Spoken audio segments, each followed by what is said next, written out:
Mississippi House of Representatives is now in session. Please let the House come to order. Please stand as we're led in prayer today by a guest to be introduced by the gentleman from Smith. Remain standing thereafter for the pledge.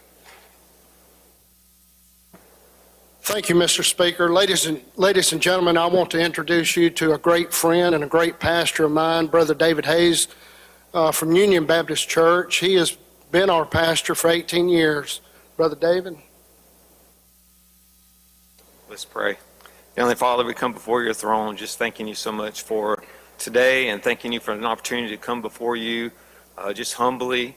Lord, thank you for the opportunity that you've given us to speak to you directly, that we don't have to go before anyone else, Lord, that a line of communication was made through Jesus Christ when he died on the cross 2,000 years ago. And so, Lord, we thank you for that. And so, Lord, we come before you today just praying that you would bless each one of these representatives, Lord. I pray that you would bless them. I pray, Lord, that you would keep them safe, that you would keep them out of harm's way. And, Lord, I pray that you would build a sense of unity in our state and amongst these representatives, Lord. I know, Lord, that they seek to do what's best for the people of their districts. And so, Lord, I pray that you would help them to do that in a way that is honoring and glorifying to you, Lord. As we speak, Lord, as we conduct business, Lord, help us to make sure that everything that we do is in accordance to your will and for your glory. And that's what we seek, Lord, today. We love you and we thank you for all that you do for us. And we ask all this in the most beautiful name, the most precious name, but also the most powerful name. And that's the name of Jesus Christ. Amen. Join me in the pledge. Attention, salute, pledge. I pledge allegiance to the flag of the United States of America and to the republic for which it stands, one nation, under God, indivisible, with liberty and justice for all. Thank you. Open the machine, Madam Clerk. Yeah, so Marty, asked us to change his, and Pygott moved it yesterday. Morgan came in, he's like, I don't want mine changed. And Pygott did the same thing. And I said, if you didn't want it, I'll change it. And that's not how we do it. Close the machine, Madam Clerk. There's a quorum present, Mr. Speaker. Thank you, Mr. Clerk. We'll have the reading of the journal. The gentleman from Rankin moves we dispense with the reading of the journal. All in favor say aye. Opposed, nay. The ayes have it. Report of select committees. We have none, Mr. Speaker. Report of standing committees. We have reports on the counter, Mr. Speaker. Introductions of bills and constitutional amendments. Gentleman from Marion, Mr. Morgan. Thank you, Mr. Speaker. I ask unanimous consent to dispense with the reading of the introduction. The objection. Hearing none, we'll do that. Resolutions, petitions, memorials, and other paper. We have none, Mr. Speaker. Thank you, Mr. Clerk. This time we'll have the introductions of guests. Gentleman from Octavia Hall, Mr. Robertson. I have an announcement. Announcement. Proper time. Okay. I need to have a rules meeting right now. Rules meeting right now. In the rules room. Gentleman from Benton, Mr. Massengill. Thank you, Mr. Speaker. I'd like to introduce the doctor of the day, which really he shouldn't be introduced because he's been here so many times already this year, but Dr. John Mitchell from Pontotoc, Mississippi. Dr. Mitchell is the future president-elect of the State Medical Association. If y'all make him welcome.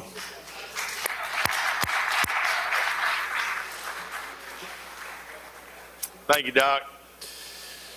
Any other introductions? I don't see any. I'm informed we have special guests here today. The gentleman from Smith, Mr. Tullis, will introduce our special guest. You can come up here, you can go down there, either way you want to do. Okay?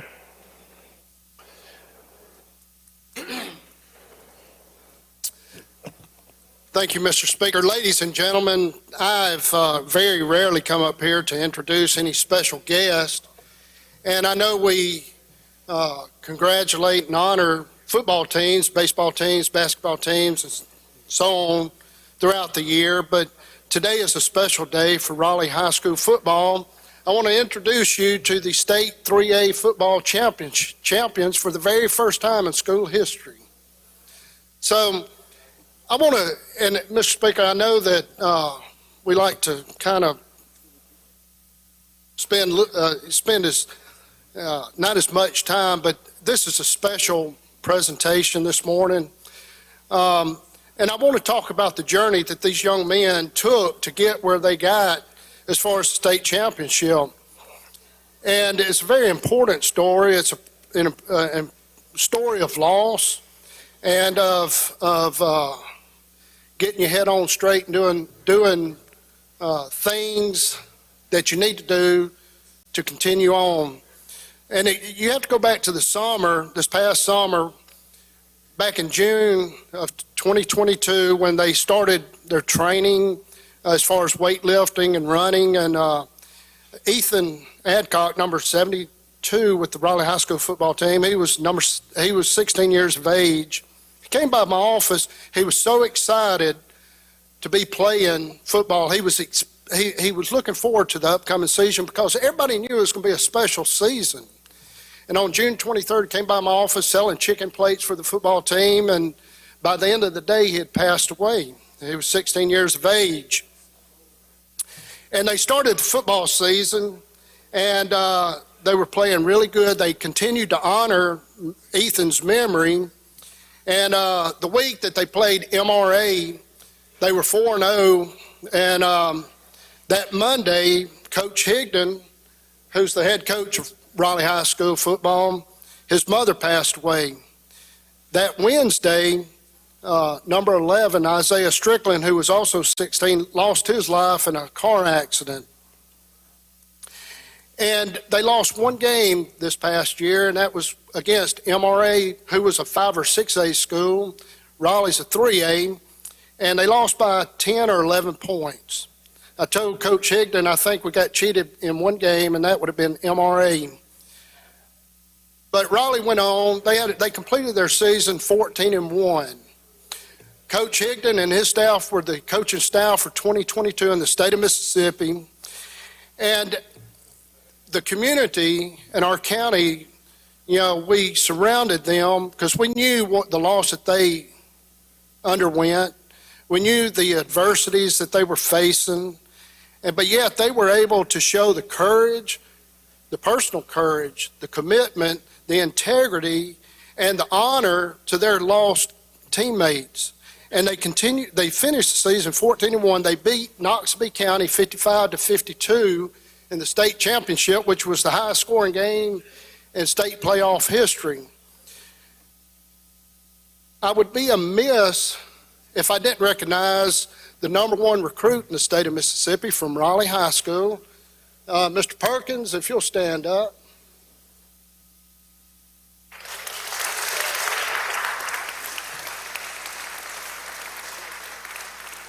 I'm not going to go through all the awards that he received this past year, but he was recruited by 10 SEC teams, Alabama, LSU, and Georgia, and he chose to stay in the state of Mississippi, and he committed himself to Ole Miss, and we look forward to watching you this upcoming year.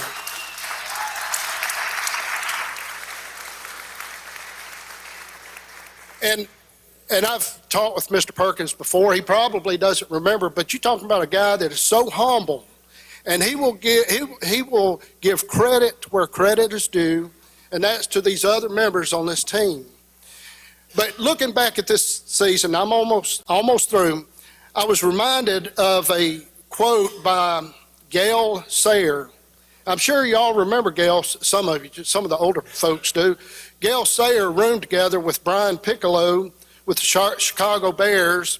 Brian Piccolo came down with cancer, and Gail Sayer hurt his knee, had to undergo surgery, but Brian Piccolo, undergoing cancer treatment, helped him get through his rehab, and Gail Sayer was the youngest player to be inducted into the NFL Hall of Fame. But Gail Sayer, who went through all that adversity, said this. He said, I learned that if you want to make it bad enough, no matter how bad it is, you can make it. Meaning you can make things worse than what they are, no matter how bad it is. These young men and women, these young men overcame so much adversity. These young men are the reason that I have hope for the future. They're the reason I'm so proud to be from Smith County, from Raleigh, Mississippi, and we fielded our first football team in 1949, and it took 73 years to get to this point. So, gentlemen, congratulations, welcome to the Capitol, and good luck in next season.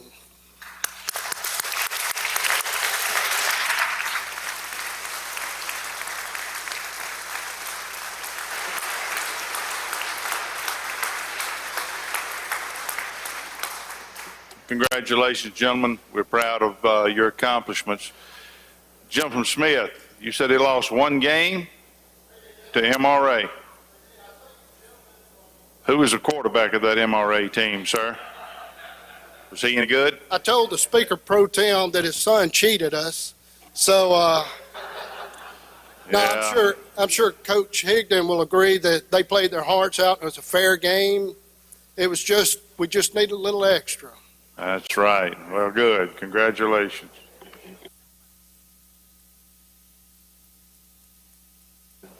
All right. Any further now? Introductions at this time?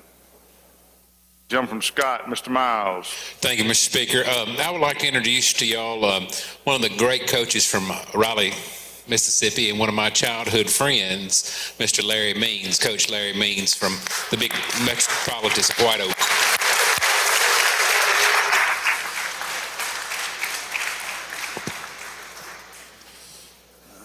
All right. I don't see any further introductions. We will go to the calendar. In conference, let's see, concurrence, non-concurrence. And Chairman, gentleman from Jackson, Chairman of Insurance. Thank you, Mr. Speaker. On the for concurrence and non-concurrence calendar, item number 3, House Bill 1084, I move that we invite conference. Any questions? Motion is to invite conference. All in favor say aye. Opposed, nay. Ayes have it.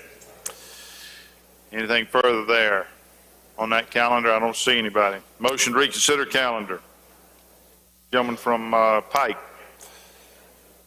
Thank you, Mr. Speaker. I'd like to go to item number 3, Senate Bill 2323, and move to table.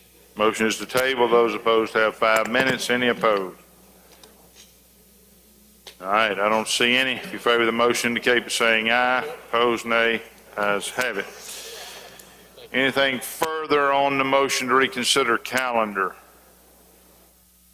All right, gentleman from Hines, Mr. Brown, what purpose do you seek recognition? An introduction, please, Mr. Yes, sir. Speaker. Mr. Speaker, I'd like to introduce to you and to my colleagues another elected official in the Brown family, my daughter, who's also a high school teacher.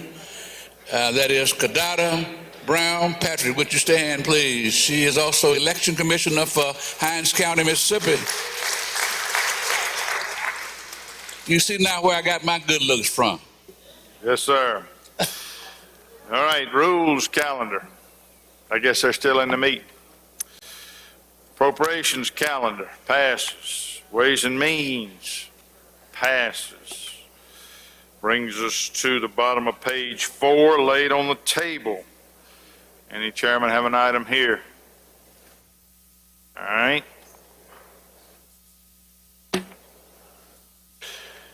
That brings us then to the general calendar on page 5. Item 1, public health.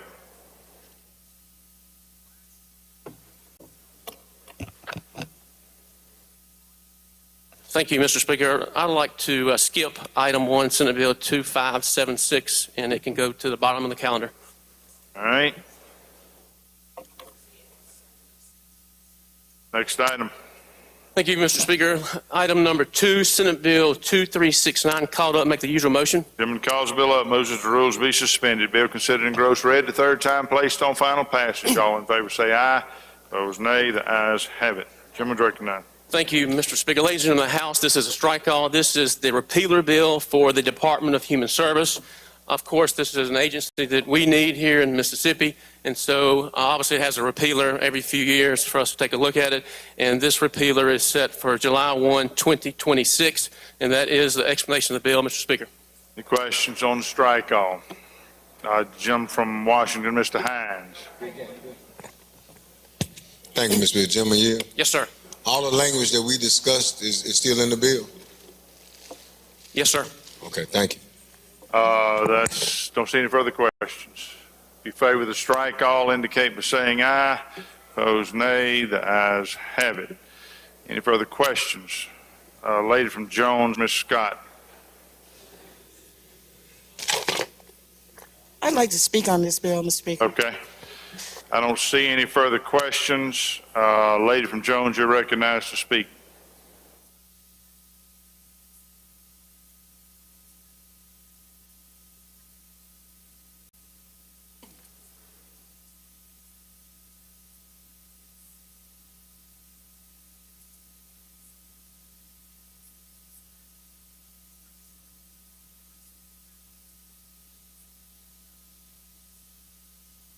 Ladies and gentlemen of the House, the chairman said to us that this bill was before us to address the repealer, and that we had looked at this agency and we didn't think that there was anything that we needed to do in regard to improving the Department of Human Services.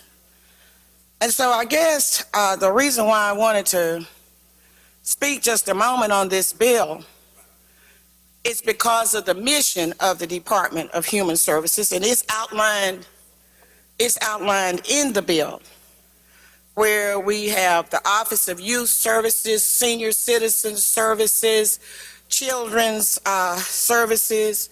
They have their field operations. All of those things are in this bill. And it talks about what the responsibility of the Department of Human Services is. And if you would look in Section 4 of the bill, and I think that's what gets to the crust of it. We have accountability committees here. We have the Appropriations Committee. We're supposed to have an oversight committee for the Department of Human Services. It's in the bill. Of course, now, have they met? I think we can safely say no. And when you have an agency that the federal government is investigating, the state government is investigating, that the state auditor says he hasn't seen this kind of graft and corruption in the history of this state, and yet this agency's enacting legislation comes before us and we don't make one change, not one. Now, the bill in Section 4 tells you that the Department of Human Services is supposed to make certain reports. Can you raise your hand if you've gotten a report from them? Because it's supposed to come to members of the legislature. Just raise your hand if you've seen one. Lady, we cannot. That's not an appropriate request. Don't raise your hand. I think we can all safely say that we haven't seen one. And the other thing that should be disturbing to you is as they outline what is the responsibility of the Department of Human Services, there is no clear delineation of whether they're supposed to even have any outcomes, any positive outcomes, any best practices, any of those things from these programs that they have over at the Department of Human Services. And so the fact that we've had at least $100 million that's been stolen, and we have not had one hearing to say we want to do something to try to make some changes in how we oversee this committee, and yet we come in here and say, oh, we're gonna recall everybody that's on the TANF program for recertification. We're gonna investigate all these people, and we find 2 or 3 people out of compliance. But you got $100 million stolen, folks in rehab in Malibu, and a bunch of thugs and hoodlums and reprobates stealing from the poorest people of the state of Mississippi. And we, the folks that the citizens send up here to oversee all of state government, we haven't done anything. Now, I know that I didn't offer any amendments. I know you're going to say, well, why didn't you amend it? Why should I? It wasn't going to pass. And we all know it wasn't going to pass. But as we go out and have to face the citizens, those of us for re-election this year, it is going to be very difficult, I think, for us to go back to the citizens of the state of Mississippi and say that an agency that has $100 million has been stolen, and it wasn't just stolen this year, but this year we have the enacting legislation before us on the agency, and we didn't do anything about it. Now, the gentleman from Adams, I think, may have been in the Senate, but the gentleman from Hines, Mr. Banks, remembers when we sent this agency back 4 or 5 times when they did things that were inappropriate that this House thought needed to be addressed. This House, the people's House, said to those folks over there at DHS, you got to do better. And to let you know we want you to do better, we're going to kill your enacting legislation.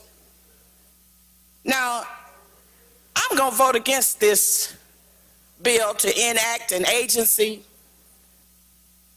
that $100 million has been stolen, and we still don't know why. I'm going to vote against this agency because we've come up here talking about crime all over the state of Mississippi, and crime in particular here in Jackson. But when you look at the programs that DHS used to fund here in Jackson, the Y, the Boys and Girls Clubs, after-school programs, that when they were doing those things 15 and 20 years ago, Jackson didn't have so much crime. So we know that you got to walk and chew gum at the same time. You got to have public safety, but you got to have human services. But you can't have human services if the money has been stolen by the thugs, the hoodlums, and the reprobates. And if we don't do something about it, then you expect them to continue. So I would say to the House that when we look at what the Department of Human Services is doing, and you can look at the programs that they have right now, just look at what they're doing right now. You would laugh if you saw some of these programs that these folks are funding for millions and millions of dollars.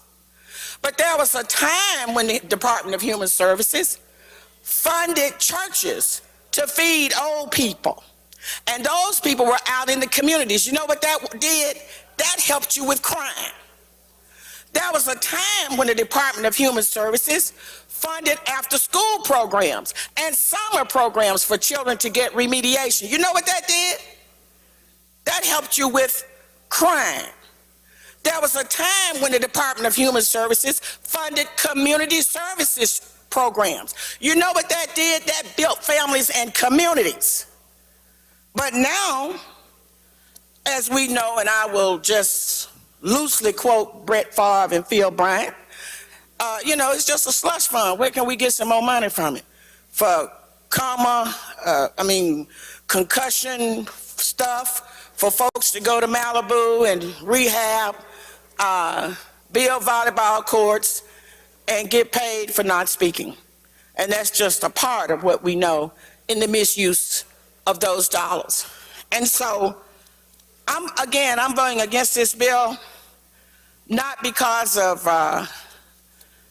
the mission that I believe that the Department of Human Services has, but I'm voting against this bill because we have failed to provide the correct oversight and to say to the citizens of the state of Mississippi that, yeah, that was wrong what they did.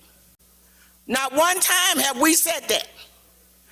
But I'm going to say it today with my vote. When I vote against this bill and I put my 100 words in the journal, it will be that I'm voting no against the Department of Human Services because they failed and we have failed the poorest, the most vulnerable people in this state. And we sat here and we haven't done one thing about it with their enacting legislation before us. Recognize Chairman to close. Thank you, Mr. Speaker. I move final passage. All right, question recurs on Senate Bill 2369. Open the machine, Madam Clerk. If you favor the bill, vote aye. If you're opposed, vote nay. Has everyone voted? Close the machine, Madam Clerk. By a vote of 76 yeas and 33 nays, the bill passes. Next item, forestry.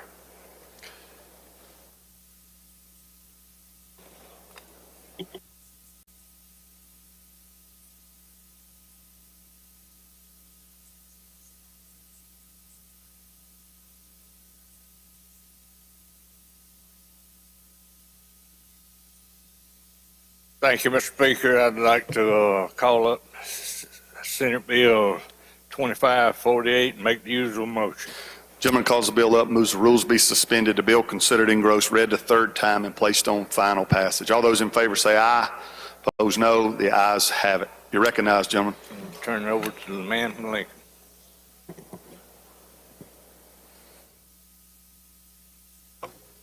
Thank you, Mr. Chairman. Thank you, Mr. Speaker.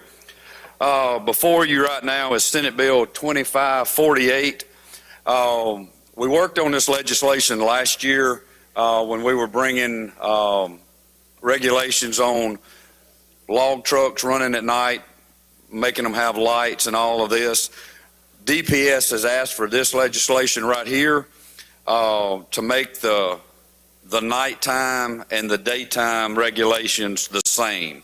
Nothing is changing from what we did last year. They just want it to word the same, and so that's a brief explanation. Gentleman from Union, Mr. Creekmore, for what purpose?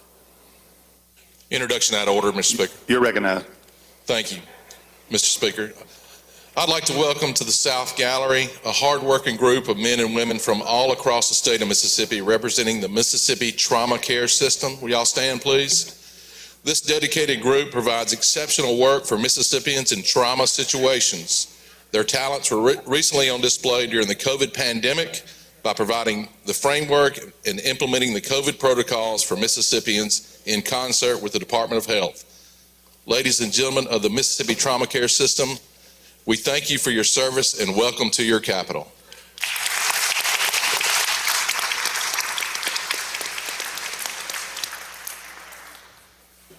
Welcome. Thank y'all for being here today.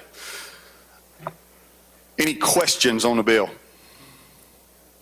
Gentleman from Kemper, Mr. Evans. Thank you, Mr. Speaker. Jim, you? Yes, sir. Jim, are we still leaving in there, or is this part of the bill where they can run a light at night on the back of their logs, the flashing light? Is that still in the bill? It's all still the same. All right, thank you. All right. I don't see any further questions, gentlemen. Move final passage. Gentleman moves final passage on Senate Bill 2558. Open the machine, Madam Clerk. If you favor the bill, vote aye. If you're opposed, vote nay. Has everyone voted? Has everyone voted? Close the machine, Madam Clerk. By a vote of 113 yeas, 0 nays, the bill passes. Next item, Mr. Chairman. Thank you, Mr. Speaker. If we'll, with House consent, I'd like to skip number 38, Senate Bill number 2525, and make the usual motion.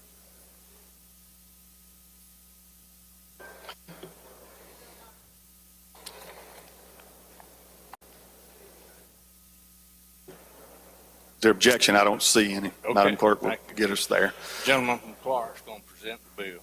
Gentleman calls the bill up, moves the rules be suspended. The bill considered engrossed, read the third time, and placed on final passage. All those in favor indicate by saying aye. Opposed, no. The ayes have it. We're on the bill. Gentlemen, you're recognized to explain the bill. Thank you, Mr. Chairman. Thank you, Mr. Speaker. Senate Bill 2525 is a forest facility grant program that we're going to get appropriated for. It's worth $10 million. Will be administered through the MDA.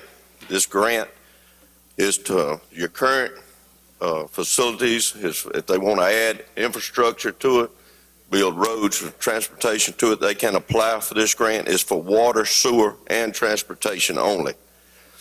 That's a brief explanation of the bill. Any questions? Questions on the bill? Lady from Jones, Ms. Scott, for a question. Yeah, will the gentleman yield? Yes, ma'am. Okay, gentlemen, who did you say this was going to? Where is this going? It's for your forestry. It's a forestry grant program. You know how our forestry prices has been monopolized up through our, the forester has for so many sawmills and stuff. We need competition how to get our forestry products, get our trees, and get our tonnage up. And this is what the forestry needs. But it's a $10 million grant. You have to apply for it. Your committee has to vote on it to see who gets it. It's like if you want a sawmill or something to come to Jones County, or another one. This is for the infrastructure phase. You can apply for that to get business, and while the loggers won't have to haul for so many miles. Well, let me just ask you this. Let me ask you this question. If you have an industry in Jones County, right, that, you know, they do haul logs, but of course, you know, they are producing something else, would they be eligible to apply and be funded dollars for infrastructure through this grant at MDA? All right, explain it to me one more time. If in Jones County, right, there is an industry where they do haul logs, right, and I don't know if you would call it a forestry facility project, but they do use logs to ultimately make another product. They'll be eligible. Would they be eligible to apply for this and get this grant for infrastructure? For new infrastructure. New. So not to improve infrastructure. You can improve too. Right. Yes, ma'am. Well, look, let me ask you this, gentlemen. Have you got a company out here that's been working and got folks working and, you know, helping the community?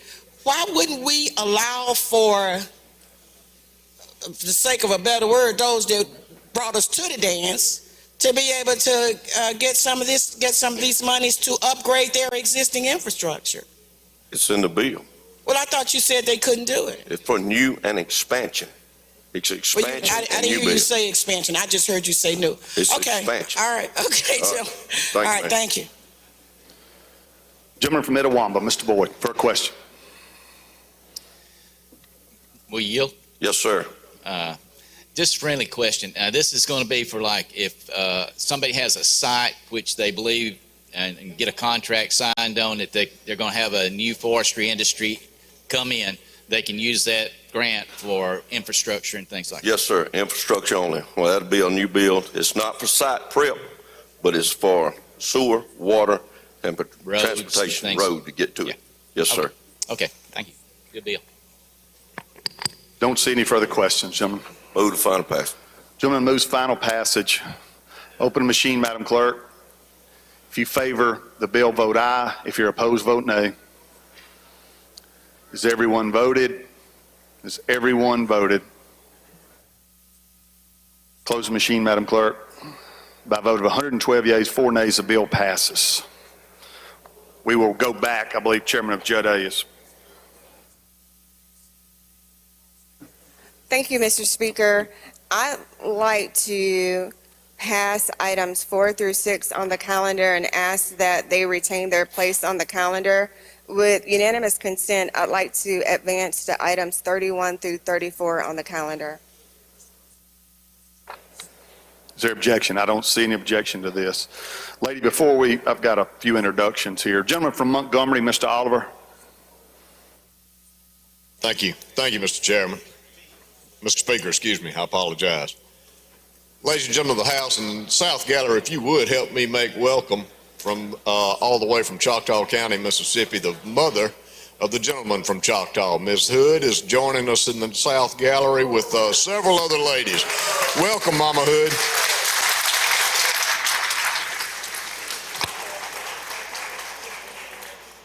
Welcome, ladies. We'll try to see if the gentleman from Choctaw act a little better today while you're here.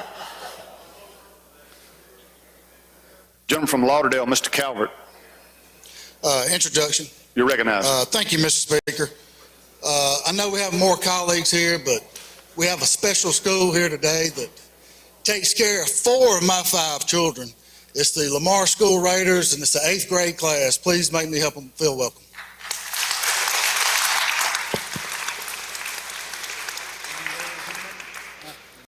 Gentleman from Choctaw, Mr. Hood. Thank you, Mr. Speaker, ladies and gentlemen of the House. Gentleman from Montgomery beat me to the punch on welcoming my mother to the Capitol, and I just want everybody to know that I will behave myself today. But we also have in the South Gallery some ladies from my district, Ms. Kay Forsman, Daphne Patridge, and Carrie Neal. Please help make them welcome.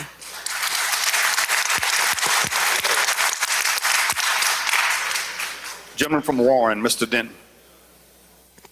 Thank you, Mr. Speaker.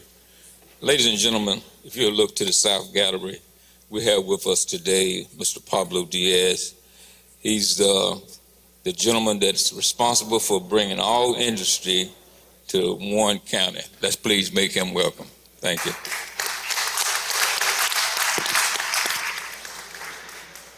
He helped me save a railroad one time, gentlemen. You believe that? If you see it. Okay, lady, you're recognized. I'm sorry for the brief interruption. You're recognized. Thank you, Mr. Speaker. I'd like to go to item number 31, Senate Bill number 2218. Call it up and make the usual motion. Lady calls the bill up, moves the rules be suspended, the bill considered engrossed, read the 3rd time, and placed on final passage. All those in favor indicate by saying aye. Opposed, no. The ayes have it. You're recognized, lady. Mr. Speaker, will you please recognize the gentleman from Rankin to present the strike all? Gentleman from Rankin is recognized to present the strike all. Thank you, Madam Chairman. Thank you, Mr. Speaker. The strike all amendment is with a third-party delivery service. This bill prohibits them from using the name or logo or trademark or intellectual property of a merchant without an agreement. This is exactly like the bill that we passed earlier, the House bill, except we've changed the word logo, likeness to logo in 2 places, and we've taken the word retail out to say that you just have to have a food permit. It's not a retail food permit. We also lowered the fine from $5,000 to $2,500. That keeps it in justice court, and that's an explanation of the strike all. Questions on the strike all? If there are no questions, I'd move final passage. Let's adopt the strike all first, gentlemen. I don't see anything further on the strike all. If you favor the strike all, indicate by saying aye. Opposed, no. The ayes have it. Strike all is adopted. Anything further, gentlemen? I move final passage. He moves final passage. Open the machine, Madam Clerk. If you favor the bill, vote aye. If you're opposed, vote nay. Has everyone voted? Has everyone voted? Close the machine, Madam Clerk. By a vote of 115 yeas, 2 nays, the bill passes. Next item, lady. Mr. Speaker, I'd like to go to item number 32, Senate Bill number 2652. Call it up and make the usual motion. Lady, the lady calls the bill up, moves the rules be suspended, the bill considered engrossed, read the 3rd time, and placed on final passage. All those in favor say aye. Opposed, no. The ayes have it. You're recognized, lady. I have a strike all, Mr. Speaker, that I'll present. And what the strike all does is that it creates a vulnerable person abuse registry that's going to be established and maintained by the Department of Public Safety. And it's going to contain the name of any individual who's been convicted of the crime of abuse, neglect, or exploitation of a vulnerable person. This is a person who's been convicted of these crimes. And there are, beginning on page 2, certain standards that are established for when the confidential information is going to be used or disclosed. And also on page 3, paragraph 6, it just says that if there's a care facility in the state of Mississippi, they're going to query this particular registry to determine if an individual who's an employee or a prospective employee of the facility, whether that individual has been convicted of the crime of abuse, neglect, or exploitation under this act. And then a member of the public may also request permission to query this registry when they're hiring a caretaker or a person who's going to be used in the position of trust for a vulnerable person. And lastly, of Section 2, all it's doing with respect to the Department of Human Services is just adding when reports from the Department of Human Services may actually be disclosed, and that's in the instance of federal, state, or local government entities, or for social service agencies of another state, and also guardian ad litems or conservators when authorized by the court to act on behalf of a vulnerable person, they can access this registry as well. And that's an explanation of the strike all. Mr. Speaker, I'll yield for any questions. Questions on the strike all. Gentleman from DeSoto, Mr. Hopkins. Thank you, Mr. Speaker. Will the lady yield? Of course. I want to get something clear on this, on the registry. The people that are entered on this registry, are they all convicted or some of them not convicted? They're all convicted. They are all convicted. They are all convicted. Okay. Thank you, lady. You're welcome. Anything further on the strike all? I don't see anything. Question occurs on the adoption of strike all amendment number 1 to Senate Bill 2652. If you favor the strike all, indicate by saying aye. Opposed, no. The ayes have it. Strike all is adopted. Anything further, lady? No, Mr. Speaker, I move final passage. Lady moves final passage. Open the machine, Madam Clerk. If you favor the bill, vote aye. If you're opposed, vote nay. Has everyone voted? Has everyone voted? Close the machine, Madam Clerk. By a vote of 117 yeas, 2 nays, the bill passes. Next item, lady. Mr. Speaker, I'd like to go to item 33, Senate Bill 2140, call it up and make the usual motion. Lady calls the bill up, moves the rules be suspended. The bill considered engrossed, read the third time, and placed on final passage. All those in favor indicate by saying aye. Opposed, no. The ayes have it. You're recognized, lady. Thank you, Mr. Speaker. We have a strike all. In the strike all is creating the National Security on State Devices and Networks Act. Section 1 is basically definitions for what prohibited technology may be, for instance, or the definition of state-issued devices. But then on page 5, lines 90 through 93, all it simply says is that the ITS department is going to include in its definition of the appropriate use or prohibition on the downloading, accessing, or using of a prohibited technology pursuant to the National Security on State Devices and Networks Act.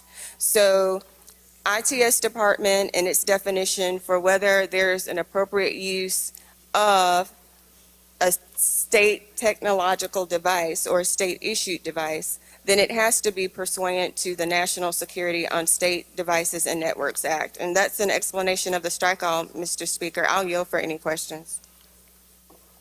Questions on the strike all? I don't see any, lady. I move final passage. Let's vote on the strike all first. Oh, yes, please do. We need The question occurs with the adoption of strike all amendment number 1. If you favor the amendment, indicate by saying aye. Opposed, no. The ayes have it. Strike all is adopted. Anything further on the bill, lady? No, Mr. Speaker. Lady from Jones, for what purpose? I'd like to ask the lady a question, if I could. You're recognized, lady. Will you yield, lady, for a minute? Of course, definitely. Lady, I noticed that this all talks about state agencies. Can you tell me now, these state agencies also have contractual agreements with people that would be dealing with sensitive information? And then I wanted to find out from you, would they be covered? And then with cities and counties that have sensitive information, are they to be covered under this new national security, looking at all of our devices and all of that stuff? Not in this bill, lady. This is basically going to cover our state agencies. So only the agencies, but not any of the people that we would have an association with and their devices? Exactly, lady. Okay, thank you so much. Oh, you're welcome. Don't see any further questions. Lady moves final passage. Open the machine, Madam Clerk. If you favor the bill, vote aye. If you're opposed, vote nay.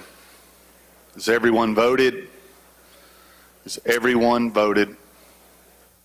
Close the machine, Madam Clerk. By a vote of 117 yeas, 2 nays, the bill passes. Next item, lady.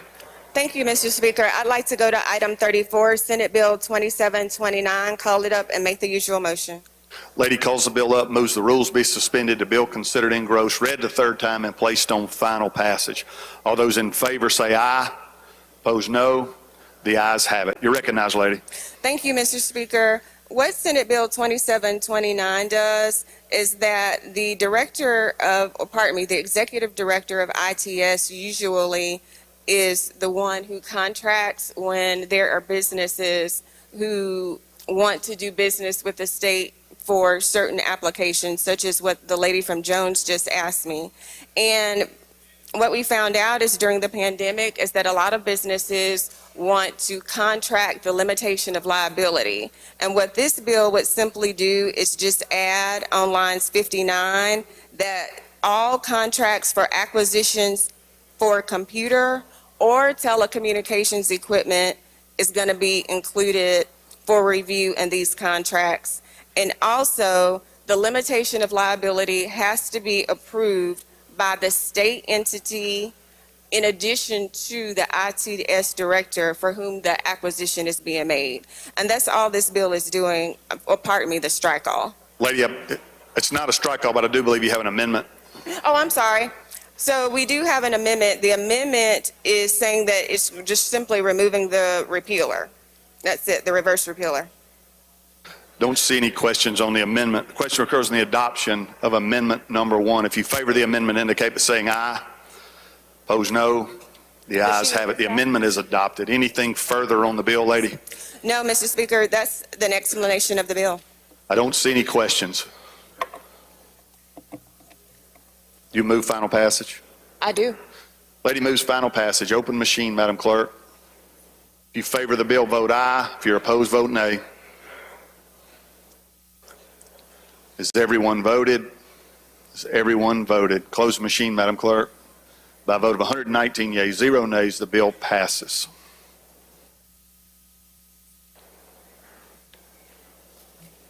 Chairman of Marine Resources, you're recognized. Thank you, Mr. Speaker. I'd like to go to item number 7, Senate Bill 2530. Call it up, make the usual motions. Gentleman calls the bill up, moves the rules be suspended, the bill considered engrossed, read the third time, and placed on final passage. All in favor say aye. Opposed, no. The ayes have it. You're recognized, gentlemen, to explain the bill. All right, ladies and gentlemen, this bill is going to name part of the coastal preserves in Jackson County. One part of it is the Dantzler tract. It's about 925 acres. It will name that tract the Eric Clark Coastal Preserve. Then there's Big Island, that's about 52 acres. We're going to name that after Senator Tommy Gallat. It'll be named Godfather Island. They did some improvements on the south end of that island with a breakwater, and they're going to name that part of the island Godfather Point after Senator Tommy Gallat. And, Mr. Speaker, I do have an amendment at the proper time. You're recognized. You want to explain the amendment? You're recognized to explain the amendment. All the amendment does is put a reverse repealer in it. We got some questions about where property is located and just what's going to be named after who at the end of the day, but it's a reverse repealer. Well, if we're naming it Godfather, we need to be sure we know where the location of it is. Be sure, no doubt. I think you'll find support for your reverse repealer amendment. Question occurs in the adoption of amendment number 1. If you favor the amendment, indicate by saying aye. Opposed, no. The ayes have it. Anything further on the bill, gentlemen? No, sir. Move final passage. Gentleman moves final passage. Open machine, Madam Clerk. If you favor the bill, vote aye. If you're opposed, vote nay. Has everyone voted? Has everyone voted? Close the machine, Madam Clerk. By a vote of 114 yeas, 3 nays, the bill passes. Next item, gentlemen. Thank you, Mr. Speaker. I'd like to call up item number 8, Senate Bill 2544, and make the usual motions. Gentleman calls the bill up, moves the rules be suspended, the bill considered engrossed, read the third time, and placed on final passage. All those in favor say aye. Opposed, no. The ayes have it. You're recognized to explain the bill, gentlemen. Thank you. Ladies and gentlemen, this is we did a bill last year. It was an oyster pilot program for the coast. There's a lot of oyster beds out there. We're going to start leasing some of those state-owned oyster beds out to private fishermen. And We had some cleanup language in it. I put some really bad language in it last year. We've done a lot of cleanup language, and but I do have an amendment for this at the proper time, too. You're recognized to explain. You have an amendment on this bill, gentlemen, correct? Yes, the amendment is a reverse repealer. We got to look through this language again. We got some more cleanup language to put in it. We're going to try to get it right this time, and hopefully I don't mess it up too bad.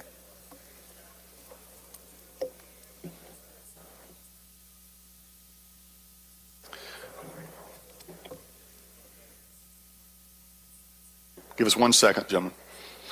Okay, question recurs on the adoption of amendment number 1. If you favor the amendment, indicate by saying aye. Opposed, no. The ayes have it. The amendment's adopted. Anything further, gentlemen? No, sir. Move final passage. Lady from Hines, for what purpose? Introduction out of order, Mr. Speaker. We'll vote on this one, then I'll get you. Question, open the machine, Madam Clerk. Question recurs on the adoption of Senate Bill 2544. If you favor the bill, vote aye. If you're opposed, vote nay. Has everyone voted? Has everyone voted? Close the machine, Madam Clerk. By a vote of 118 yeas, 1 nay, the bill passes. Lady from Hines, you're recognized for an introduction. Thank you, Mr. Speaker. In the North Gallery, ladies and gentlemen, would you please welcome Mr. John Brown, who is the director of the Red Cross, and he's also my fraternity brother. Please make him feel welcome.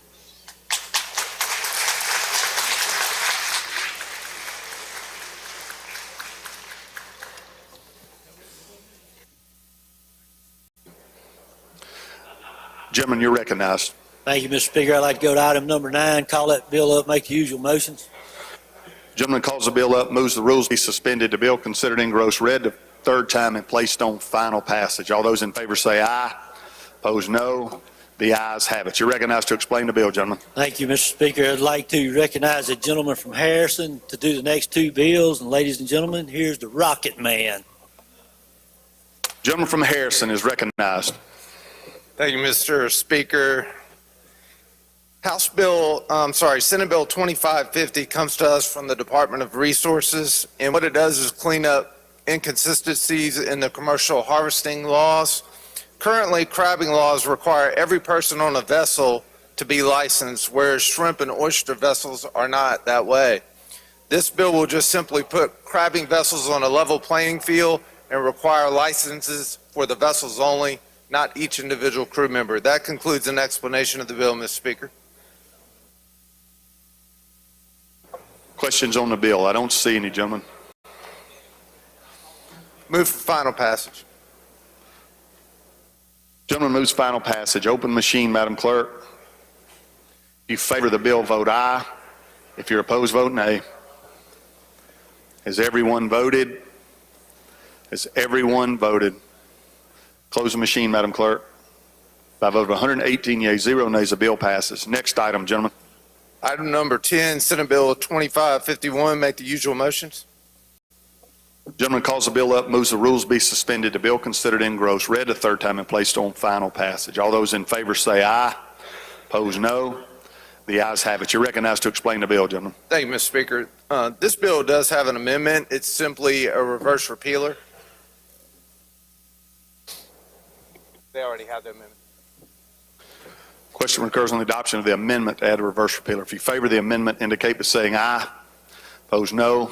The ayes have it. The amendment's adopted. You're recognized, gentlemen. Thank you, Mr. Speaker. Ladies and gentlemen of the House, this bill also comes to us from the Department of Marine Resources.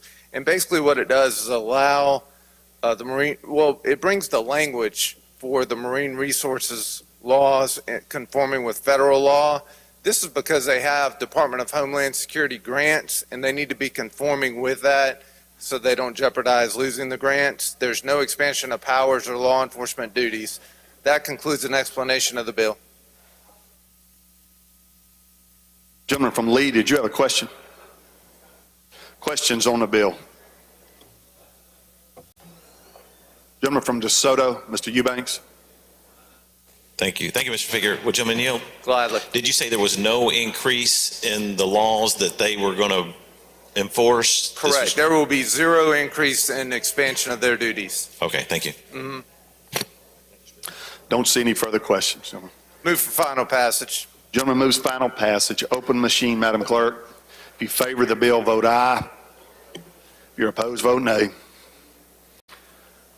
Has everyone voted? Has everyone voted? Close the machine, Madam Clerk. By a vote of 115 yeas, 4 nays, the bill passes. Chairman of Rules. Mr. Speaker, I believe we have a report.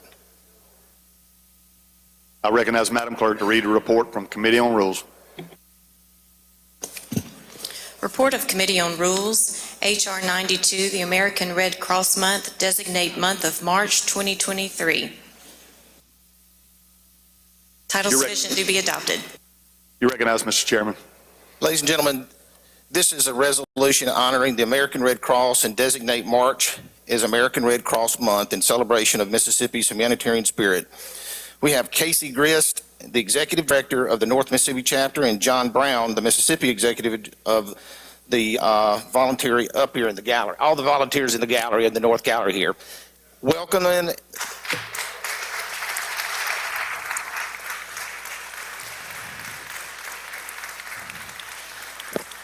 Ladies and gentlemen, thank you for all that you do. We really do appreciate it. And here's your opportunity to vote on this resolution. Question occurs on the adoption of the resolution. If you favor the resolution, indicate by saying aye. Opposed, no. The ayes have it. The resolution is adopted. Mr. Speaker, I need to have a rules meeting right now. Chairman Rules calls a rules meeting in the rules room right now. Thank you all for being here today, and thank you for what you do. We really appreciate all that you do for our state and for its citizens. Thank you. Gentleman from Lee, Mr. Aguirre. Thank you, Mr. Speaker. I would like to introduce you to the cadets from the Tupelo Civil Air Patrol. They're in the North and South Gallery. This is the largest squadron in Mississippi, so please make them welcome.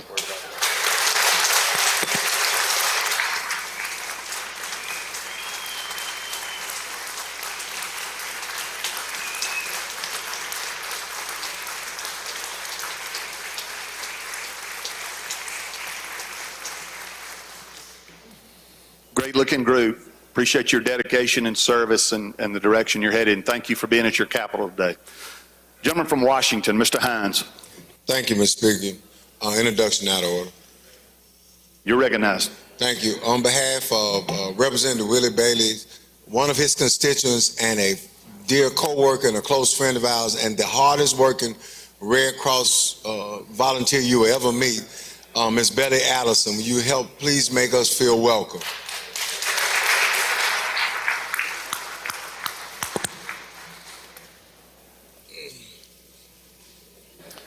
We will go back to the calendar. The Chairman of Energy passes. He has asked for those to retain their place on the calendar. He's in the rules meeting. Chairman of Workforce.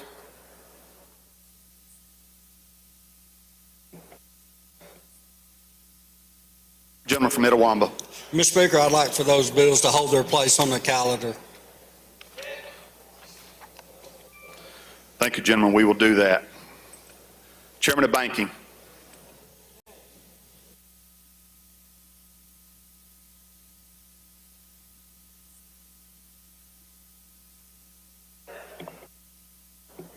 Mr. Speaker, we'd like to go to item number 15, Senate Bill 2215. Call it up and make usual motion.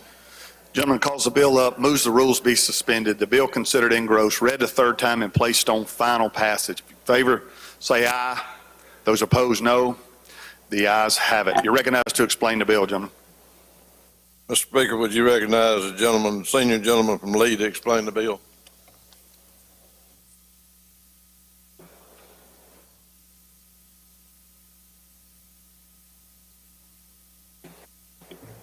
Gentleman from Lee, you're recognized to explain the bill. Thank you, Mr. Speaker, and thank you, Mr. Chairman. So, Senate Bill 2215, this is the Senate version of House Bill 1041 that we passed earlier in this session.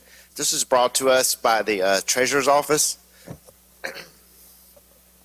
And what this is doing is updating some language that we have in our statutes relating to capital, the definitions that we use, and it's a term that is been updated in federal regs, and we're just bringing our code sections up to date with what the federal words say.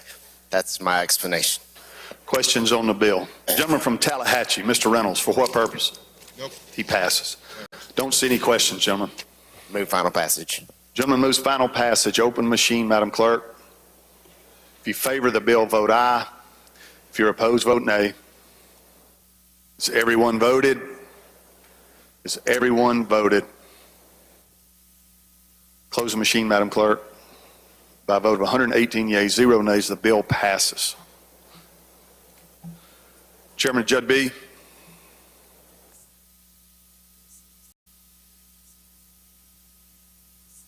Public utilities.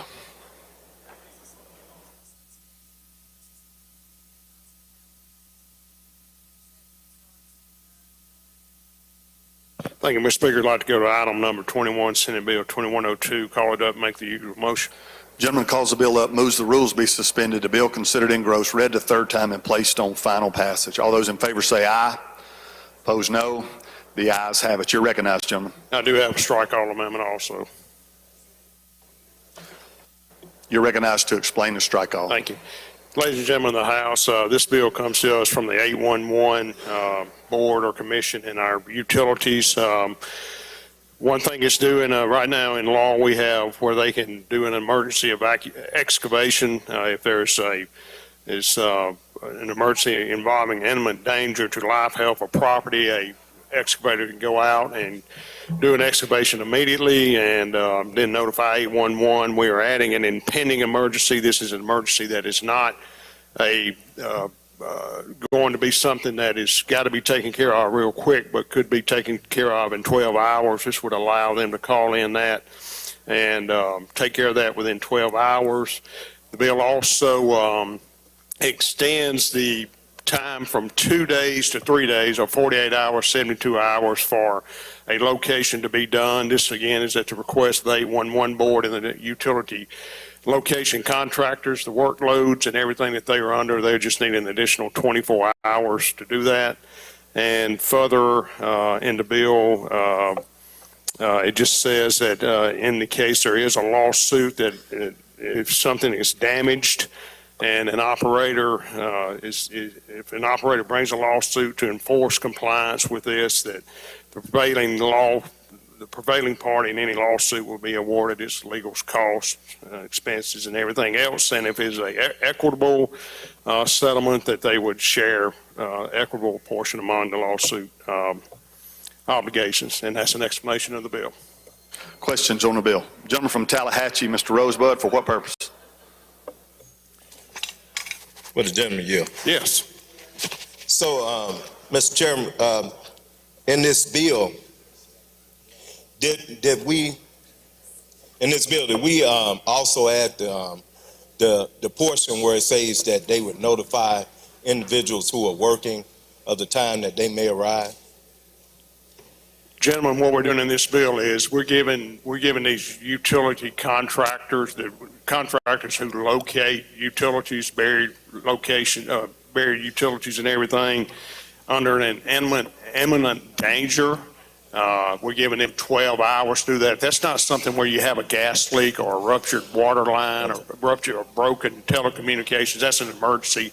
Impending investigation. I know that we talked about it, and I would be willing to work with you on this, but we would like to run your suggestion by the 811 board and get their input on it, because they have not had. Thank you, Jim. Thank you. Gentleman from Itawamba for a question. Thank you, Mr. Speaker. Gentleman, you? Yeah. Who's responsible for marking these? Is it still going to be 811? Well, yeah, so call will come into 811. It could be a contractor utility. A lot of your utilities will use contract locators, or it could be the utility themselves. None of that is changing. None of that is changing. They will still either use a contract locator or locate themselves. Okay, so in other words, the surveyor wouldn't be asked to locate it? No, we don't have any white marking in here or anything like that. No, okay. No, that's all out. Thank you, sir. Yeah. Anything further on the strike all? Move adoption of the strike off. Question occurs on the adoption of strike all amendment number 1. If you favor the strike all, indicate by saying aye. Opposed, no. The ayes have it. Strike all is adopted. Anything further on the bill, gentlemen? Move final passage. Gentleman moves final passage. Open machine, Madam Clerk. If you favor the bill, vote aye. If you're opposed, vote nay. Has everyone voted? Has everyone voted? Close the machine, Madam Clerk.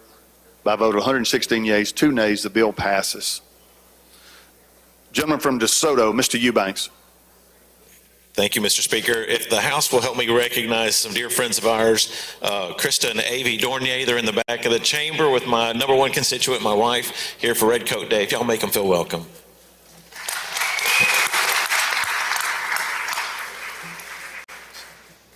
Chairman of Drug Policy, you're recognized. Thank you, Mr. Speaker. I'd like to go to item 22 and ask that we pass it and move it to the heel of the calendar.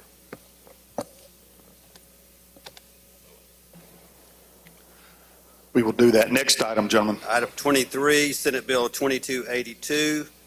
I'd like to call it up, make the usual motion.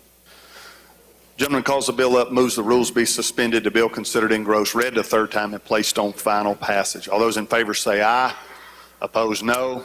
The ayes have it. You're recognized to explain the bill, gentlemen. This is a bill dealing with pseudoephedrine and ephedrine. Earlier in the year, we extended the repealer.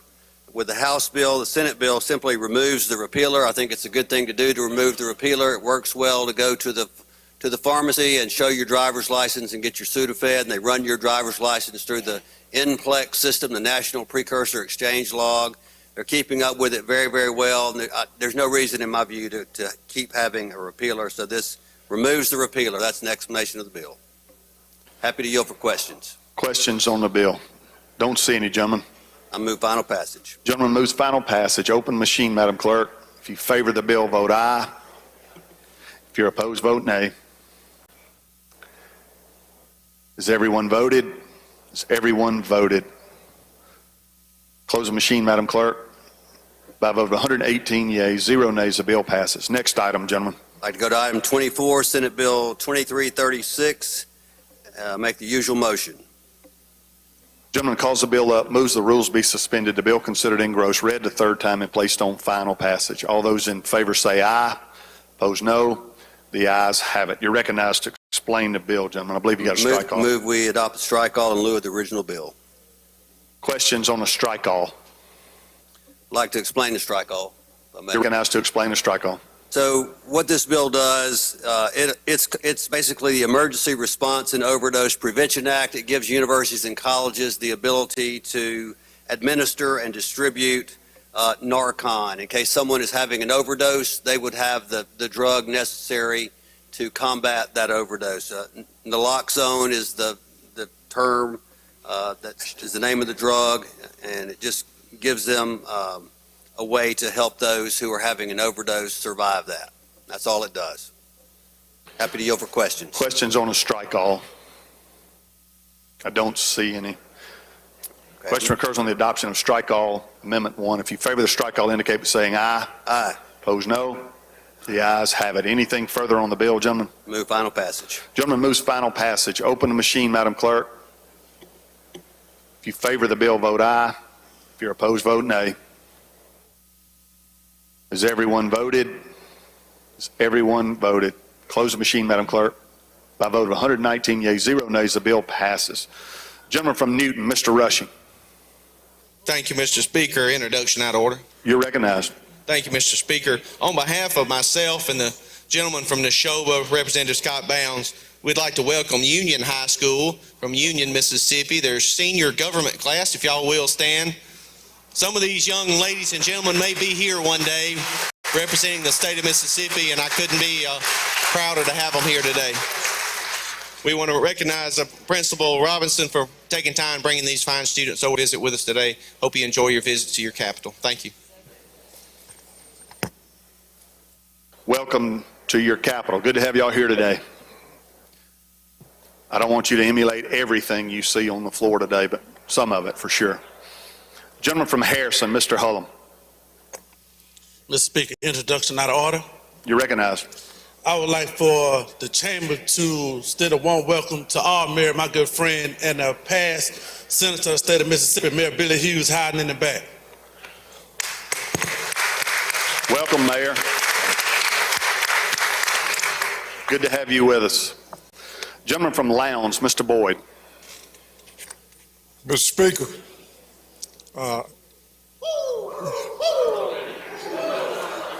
I need to introduce some ladies from Lowndes County, Republican women, and in that bunch is my wife coming to collect our check. Sherry, if you don't mind, stand up. Sherry.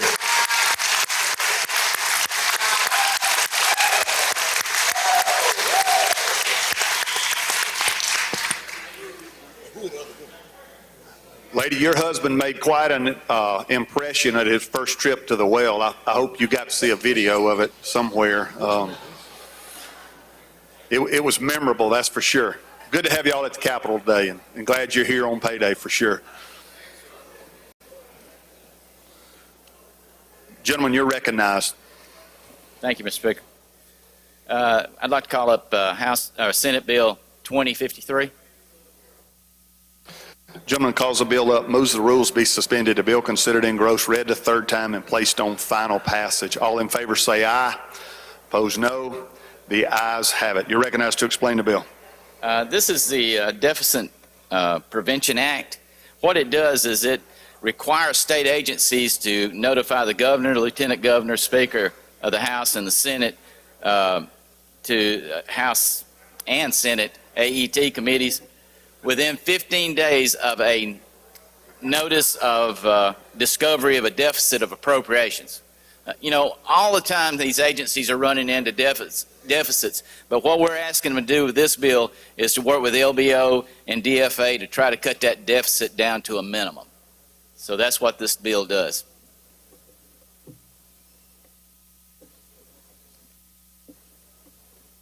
I'll answer any questions.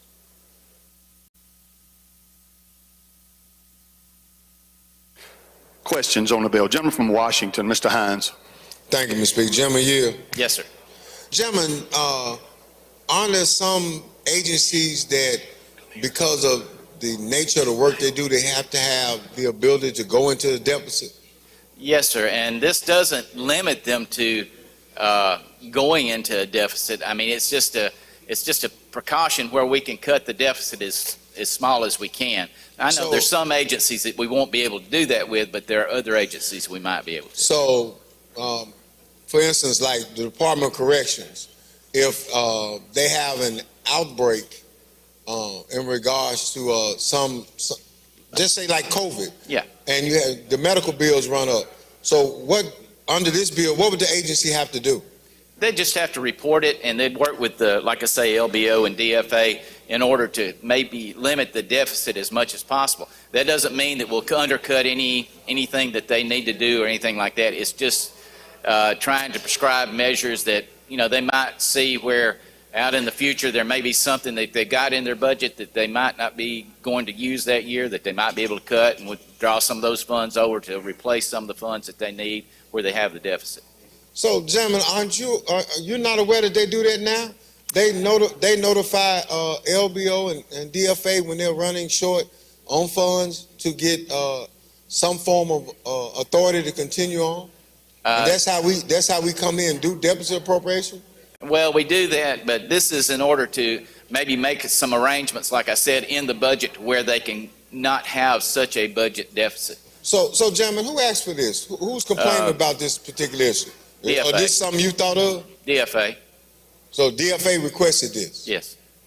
All right. Gentleman from Hines, Mr. Brown. Thank you, Mr. Speaker. Gentleman Yield? Yes, sir. My simple question is, who's going to regulate this or enforce this in case these agencies do not report the deficit within 15 days or whatever the case? Who's going to enforce it, and what the penalty is going to be?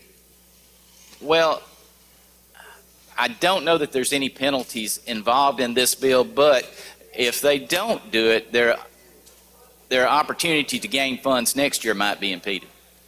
Oh, you would hold that against them, huh? I'm sure. I mean, if they're not working with us, they need to work with us. This is But I not mean, anything to penalize anybody. There may be some extenuating circumstances that prevents them from but that's what reporting. they're supposed to do, and get in touch with these folks so that they will know what the circumstances are. In 15 days, you know, it might be 15 days to one person, it might be 20 days to another because of the access they have to stuff. But in this time period, they need to be able to be watching it and have an idea of what's going on. Will you call this an extra layer of red tape? No, sir, I don't think so. Thank you. Extra layer of protection. Gentleman from Forest, Mr. Watson. Thank you, Mr. Speaker. If the chairman would yield. Yes, sir. What are these agencies doing now when they get into a deficit situation?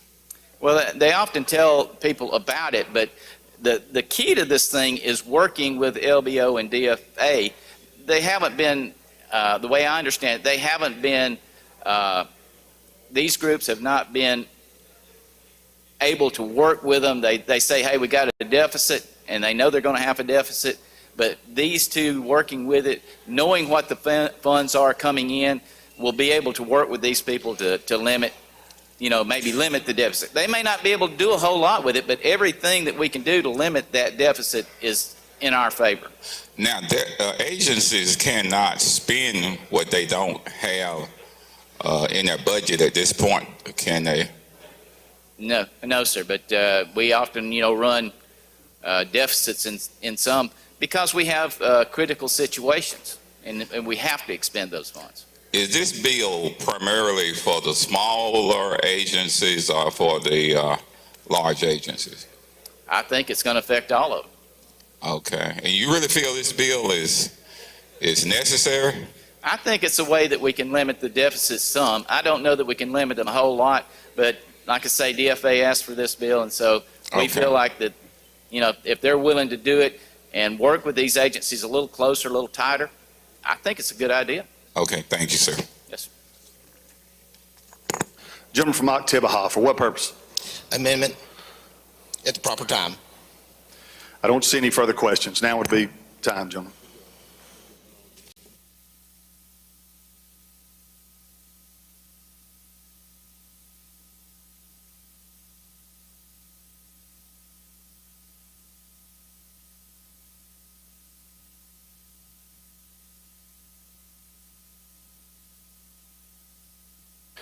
You're recognized to explain your amendment, gentlemen. Ladies and gentlemen, I'm asking for a repealer in this. We're just going to work this through the process a little bit.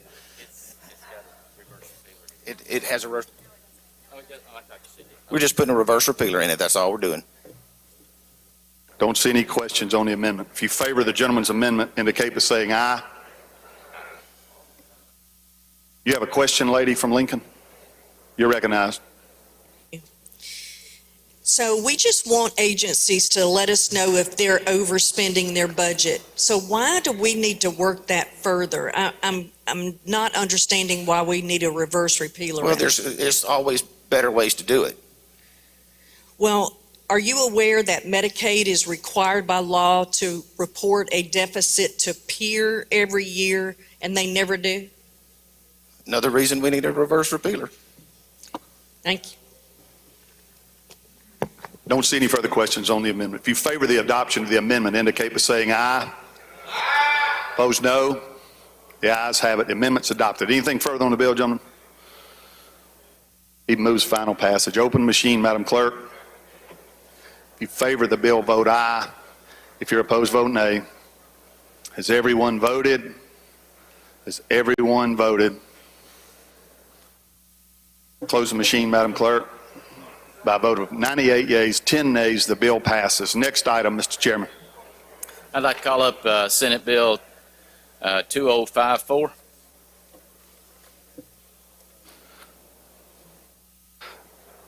Gentleman calls the bill up, moves the rules be suspended. The bill considered engrossed, read a third time, and placed on final passage. All those in favor say aye. Opposed, no. The ayes have it. You're recognized to explain the bill, gentlemen. This bill adds willful neglect to the reasons for removal of an appointed state officer. Forms of willful neglect include failure to attend meetings, failure to comply with the subpoena, and failure to comply with the agreement to repay misspent funds by the auditor or the AG. And I had one question, I think, in our committee that asked, well, what if somebody has a problem, they get sick, and they have to miss some of these meetings? Well, missing meetings for that type of event is not under this category. This is willfully just neglecting to make their meetings. That's all I have. Gentleman from Itawamba, Mr. Bell, for what purpose? Introduction out of order, Mr. Speaker. You're recognized. Ladies and gentlemen of the House, we have a special guest in the North Gallery, the fiance of our own Aaron King, Mr. Zach Hanley. Please make him welcome.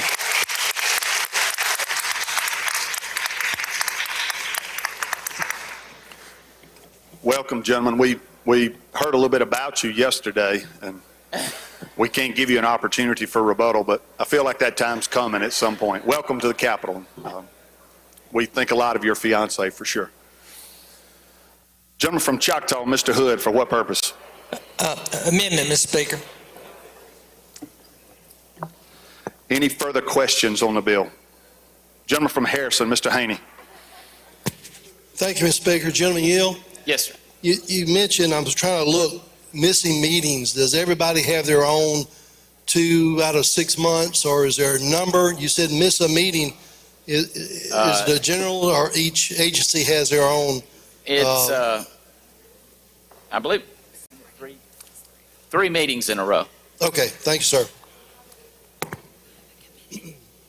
Don't see any further questions. Gentlemen, you're recognized for your amendment. Thank you, Mr. Speaker. Ladies and gentlemen of the House, all this amendment does is add a reverse repealer. I think we need to look at the definitions of willful neglect a little bit further, and that's an explanation of the amendment. Gentlemen, I got out of order. Gentleman from Choctaw, I believe the chairman has an amendment that he needs to offer on his bill as well. We'll do his first, and then we'll do yours. Don't you have an amendment, gentlemen? You're recognized to explain your amendment.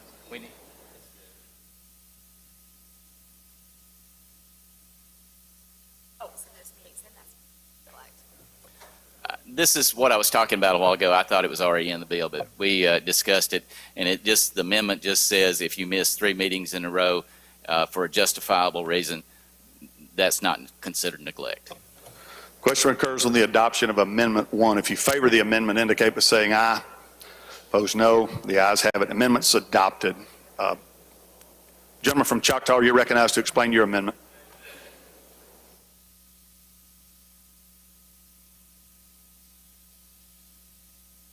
Thank you, Mr. Speaker. Ladies and gentlemen of the House, all this amendment does is add a reverse repealer. I think we need to look at the definition of willful neglect, and that's going to give us a little bit more opportunity to work this bill through the process. Questions on the amendment? I don't see any. If you favor the gentleman's amendment, indicate by saying aye. Opposed, no. The ayes have it. Amendment 2 is adopted. Anything further on the bill, gentlemen? Move final passage. Gentleman moves final passage. Open machine, Madam Clerk. If you favor the bill, vote aye. If you're opposed, vote nay. Has everyone voted? Has everyone voted? Close the machine, Madam Clerk. By a vote of 108 yeas, 6 nays, the bill passes. Next item, Mr. Chairman.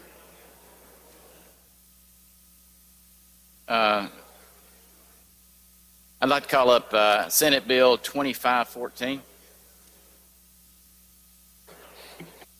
Gentleman calls the bill up, moves the rules be suspended. The bill considered engrossed, read the 3rd time and placed on final passage. All those in favor say aye. Opposed, no. The ayes have it. You're recognized to explain the bill, gentlemen. This bill clarifies for the Secretary of State that he can transfer land records to the Department of Archives and History. The Secretary of State is currently doing this, and it's quite a bit of material that's being transferred, but he wants to make sure he has the authority of it. This is just a clarification of what he needs to do to get that done. Like I say, it's transferring from the Secretary of State to the Archives and History. That's my Questions on the bill. Gentleman from Choctaw, Mr. Hood, for what purpose? Amendment, Mr. Speaker. come forward with your amendment. I don't see any questions on the bill.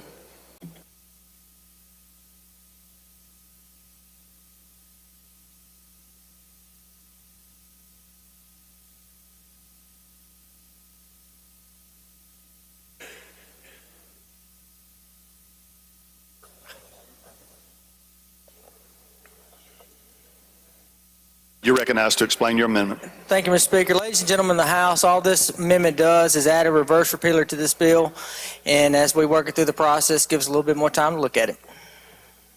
Questions on the amendment? I don't see any. Question occurs on the adoption of Amendment 1. If you favor the amendment, indicate by saying aye. Opposed, no. The ayes have it. Amendment's adopted. Anything further on the bill, gentlemen?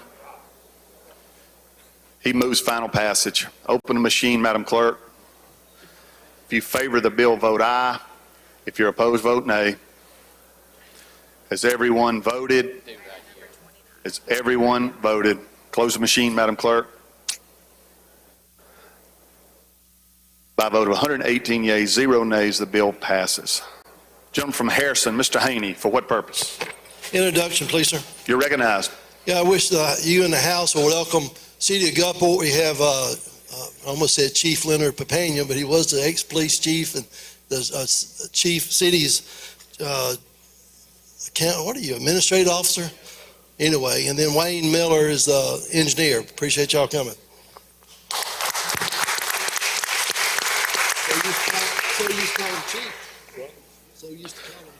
Gentlemen, you're recognized for your next item.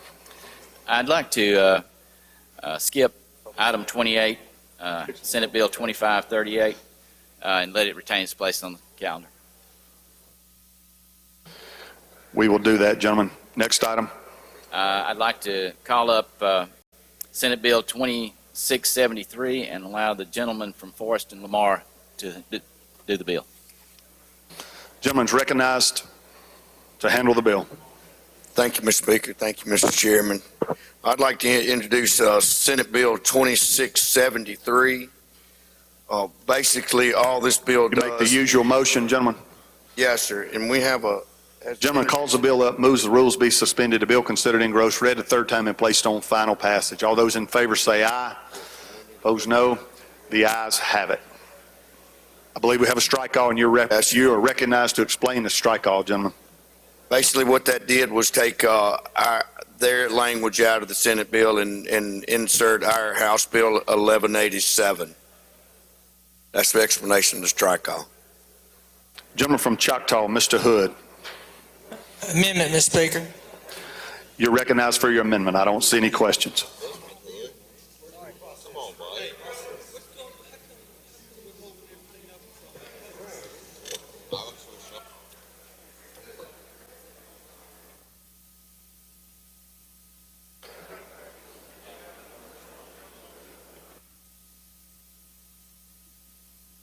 You're recognized, gentleman from Choctaw.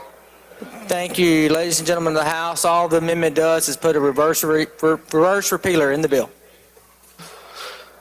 Questions on the amendment? I don't see any. Gentleman from Washington, Mr. Bailey, you have a question? Yes, I'm concerned. Why is a rush to put a repeal reverse repeal on all these bills? Gentlemen, as the bill, we're going to work it through the process. We have deadlines. They want to come back, and this gives us an opportunity to continue to look at the bill, make improvements to the bill, make deletions to the bill. But it just gives us an opportunity to continue to look at it. We're not saying that this bill is not going to eventually pass, but there is some language, some other things that we may want to look at as we work it through the process. Now, you worked harder on this kind of stuff than you have on Medicaid.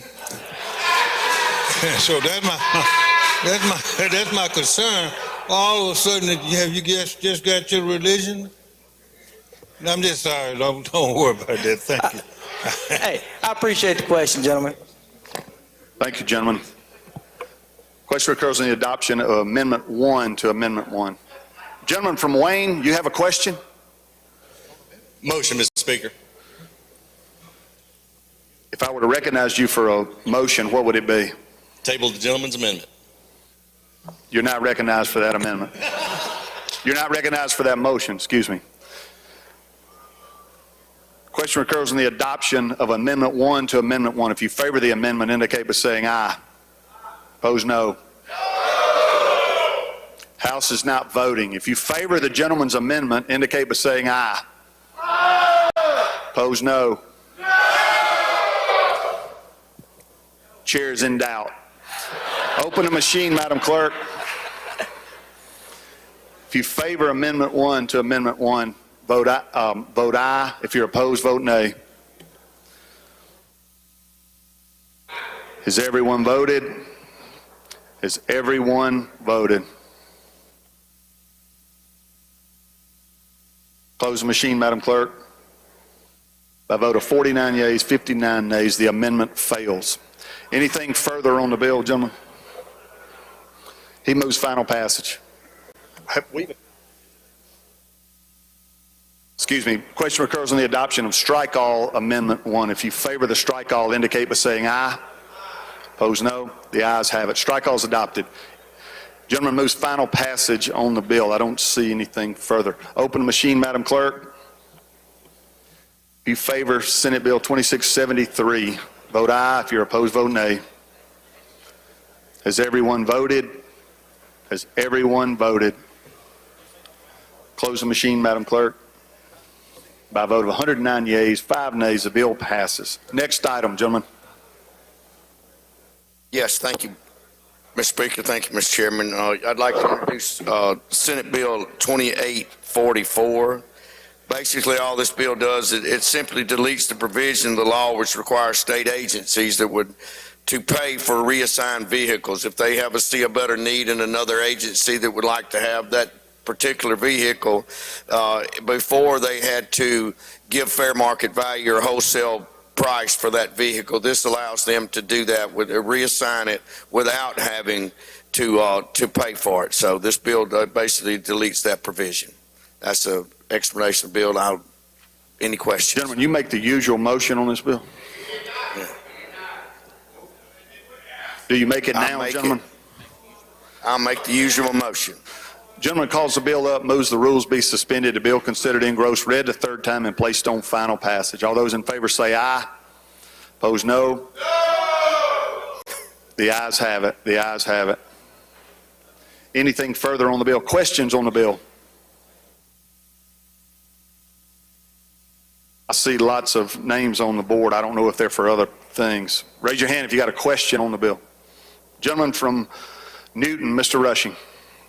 Thank you, Mr. Speaker. Gentleman Neal? Yes, sir. Just for clarification purposes, gentlemen, this is authorizing one state agency to transfer a vehicle to another state agency in the event that other state agency needs it. Is that correct? Is that just without having to pay a wholesale price for it. So they don't have to pay anything for it. It would just be a transfer. Yes, sir. Thank you, gentlemen. Gentleman from Hines, Mr. Brown. Thank you very much, Mr. Speaker. Gentlemen, question, who's going to regulate these transfers? It seems to me that some of these vehicles could possibly get misplaced some kind of way.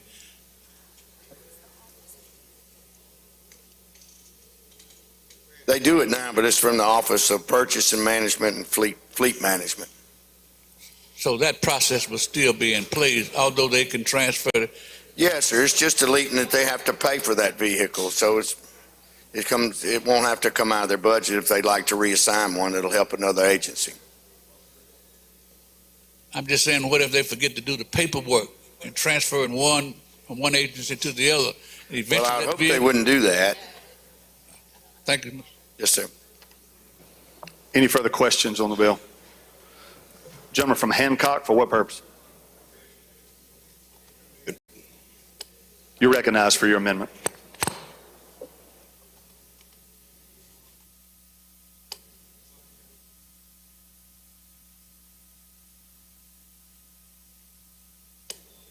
Thank you, Mr. Speaker. All this amendment does is put a reverse repealer in this bill.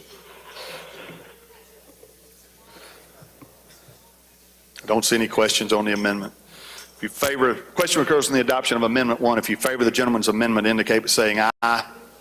Opposed, no.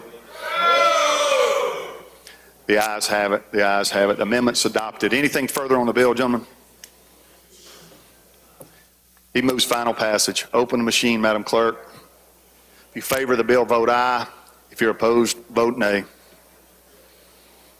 Has everyone voted? Has everyone voted?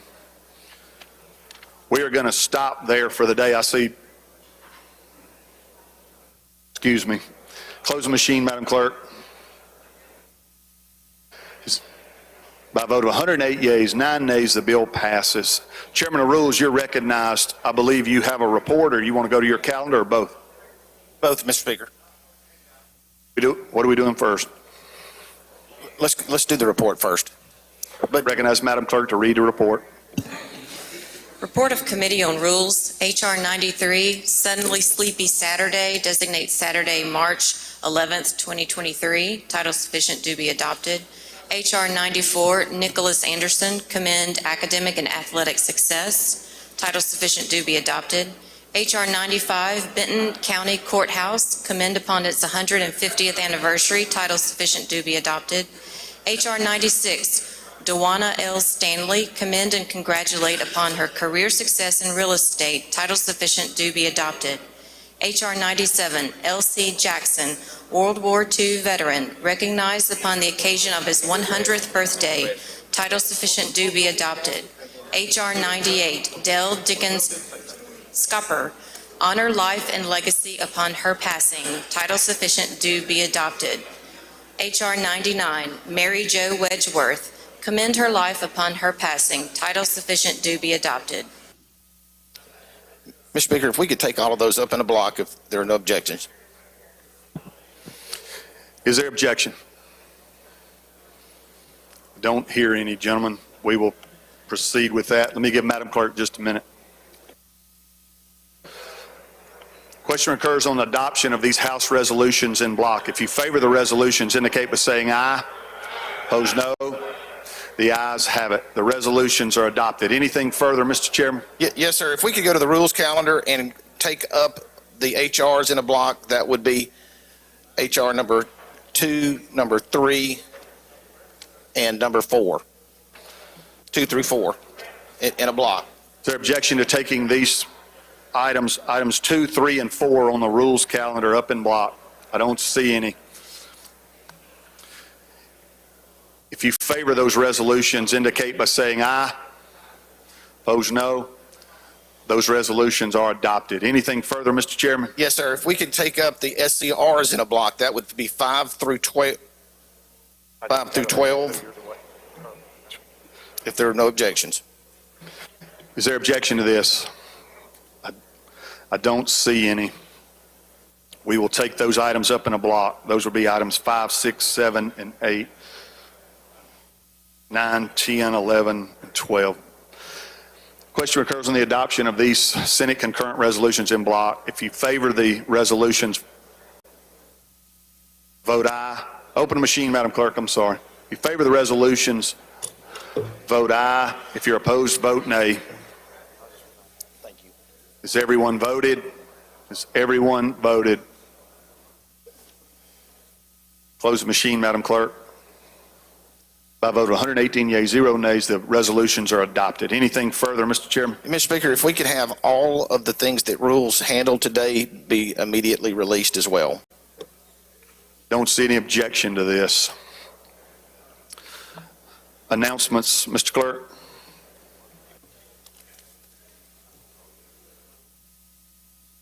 Announcements, Madam Clerk.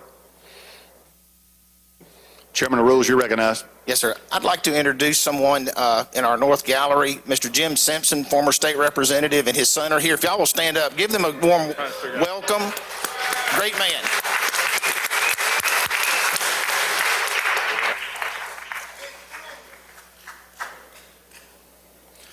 Gentleman from Lauderdale, Mr. Calvert. Introduction, Mr. Speaker. You're recognized. Ladies and gentlemen, if you will please help me make welcome a school from Meridian that has attempted a rare feat. They are 6-time state football champions in a row. Russell Christian Academy. Please make them feel welcome.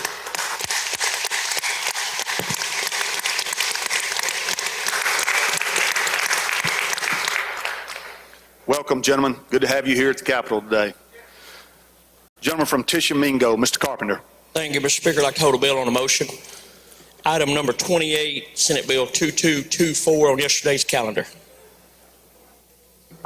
Thank you, gentlemen. We will do that. Gentleman from Jackson, Mr. Zuber. Thank you, Mr. Speaker. On today's general calendar, item number 29, Senate Bill 2673. I want to hold it on a motion. Thank you, gentlemen. Gentleman from DeSoto, Mr. Eubanks. Thank you, Mr. Speaker. On the general calendar, item number 10, Senate Bill 2551. I'd like to ask for unanimous consent to change my vote from yea to nay. Is there objection? Don't hear any. Change the gentleman's vote. Gentleman from DeSoto, Mr. Hopkins.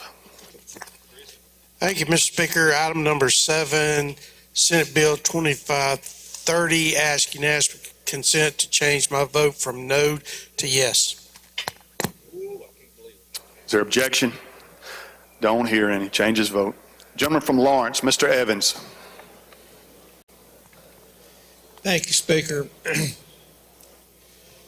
On today's general calendar, item number 3, Senate Bill 2548, requesting to be able to change my vote from aye to nay. There's no objection. Change the gentleman's vote. Anything further from any member before we adjourn for the day?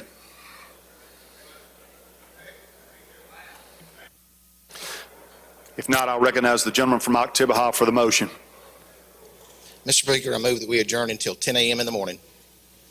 You heard the gentleman's motion. The motion is to adjourn until 10 a.m. tomorrow. If you favor the motion, indicate by saying aye. Opposed, no. The ayes have it. House stands adjourned until 10 a.m. tomorrow. We'll be here tomorrow.